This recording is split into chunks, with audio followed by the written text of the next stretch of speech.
Virgo, sit down, really sit down, because what I am about to tell you is the kind of thing that deserves your full attention.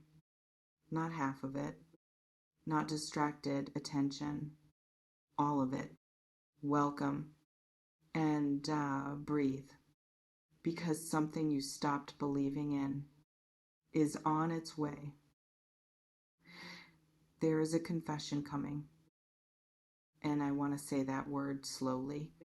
Confession, because it is specific and intentional and different from a regular expression of feeling. Different from someone casually saying something kind. Different from an acknowledgement that costs nothing.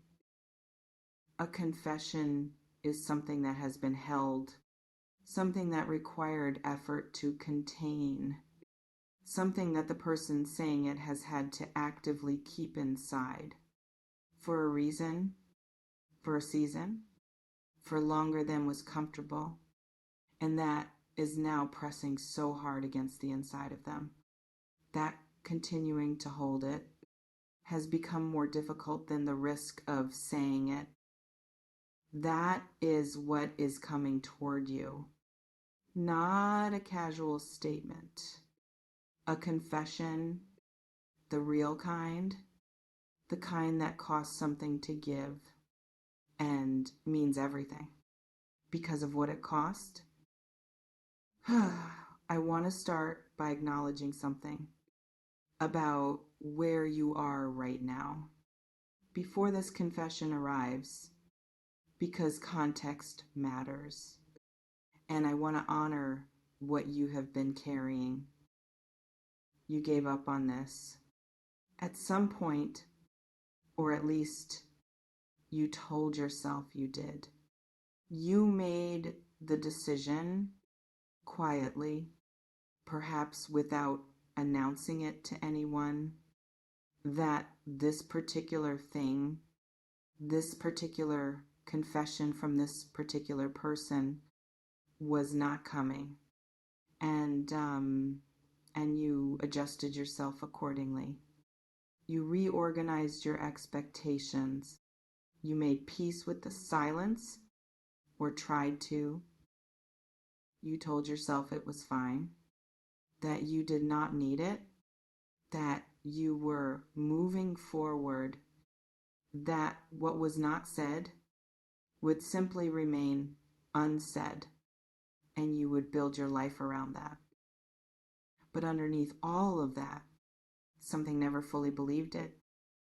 Some quiet part of you, the part that does not listen to practical decisions, the part that keeps its own counsel, never fully let go, never fully stopped hoping that someday the silence would break and what needed to be said would finally be said. That part of you was right. Let me tell you about the person who is about to confess, because I want you to understand what has been happening in them while you were making peace with the silence on your side. They have not been peaceful. I want to be very clear about that. The silence you experienced from them was not indifference, was not ease, was not the calm of someone who has let something go and moved cleanly on. The silence was a performance of sorts, not a dishonest one, but a managed one. The performance of someone who decided, for whatever reason, that they were not going to say what they felt. Not yet, maybe not ever.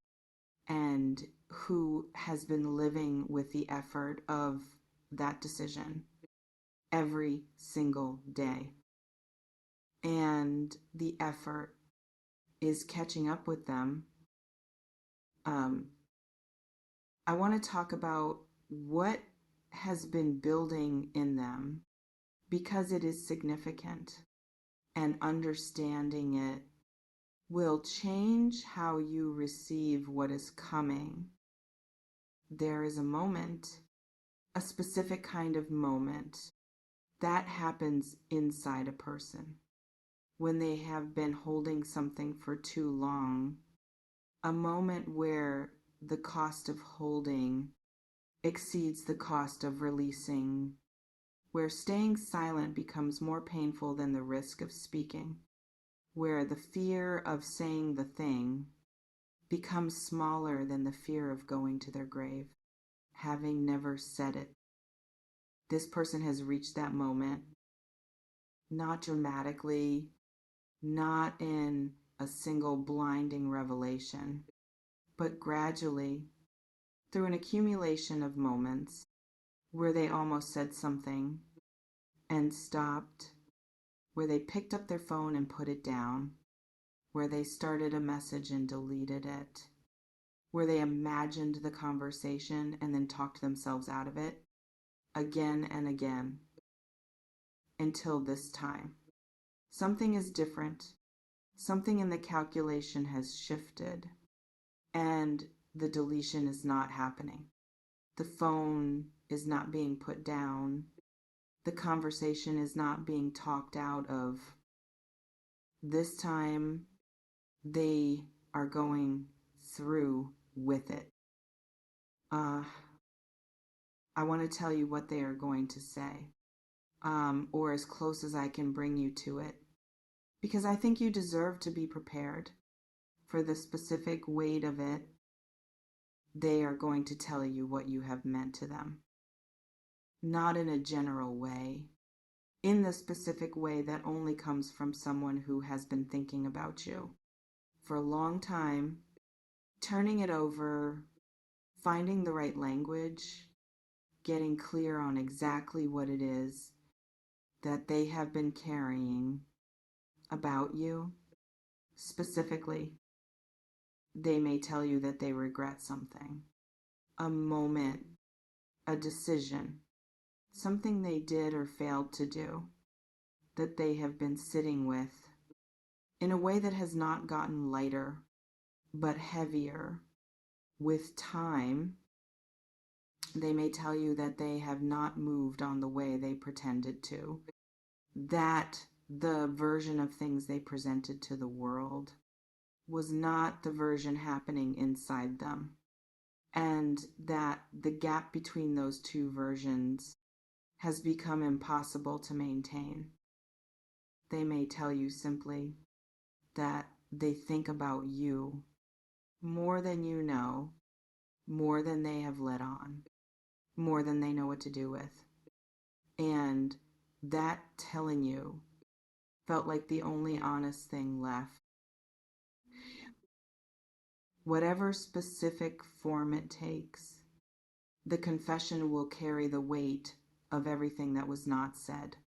For however long it was held, it will feel significant, not because of what it says, but because of what saying it cost them and what receiving it is going to cost you. Because receiving a confession like this is not free. It asks something of you too. I want to speak to that, to what this confession is going to ask of you when it arrives, because I want you to be ready, not braced, ready. There is a difference. Braced means closed, armored, waiting for impact, managing the experience before it has even arrived, deciding in advance what it means and what you will do with it, so that nothing can catch you off guard. Nothing can reach somewhere unexpected.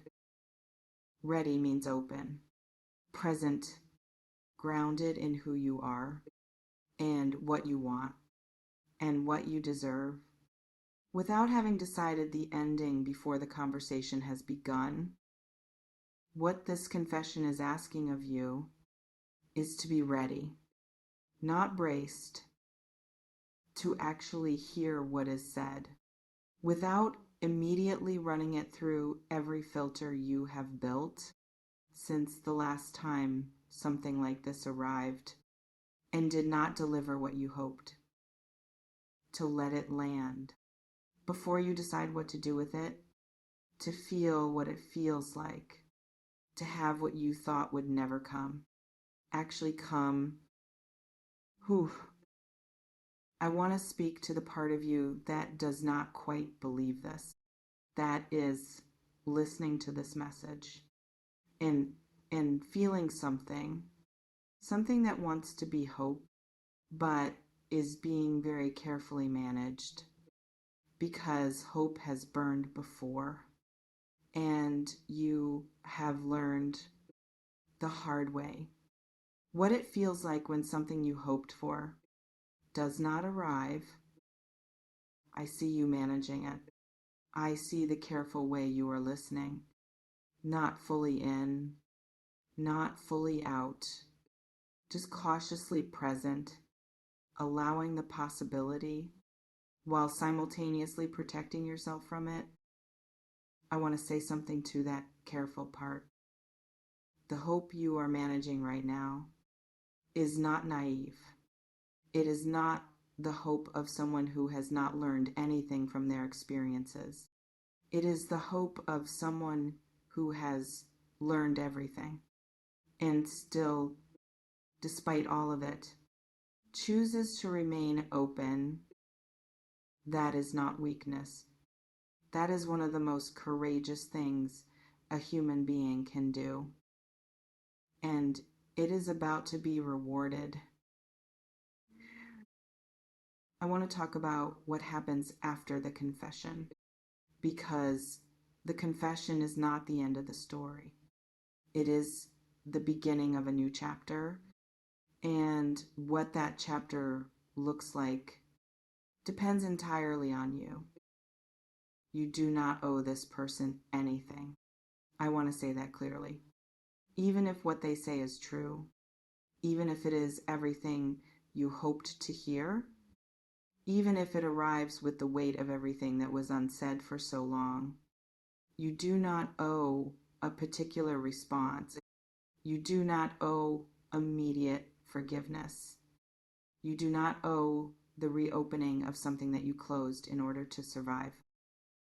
What you do owe is honesty with yourself first, before anything else. What do you actually want? Now that what you thought would never come is arriving, what does this confession change for you? If anything, what do you feel in the first honest moment, before the mind begins analyzing and the heart begins protecting and all the complicated layers arrive?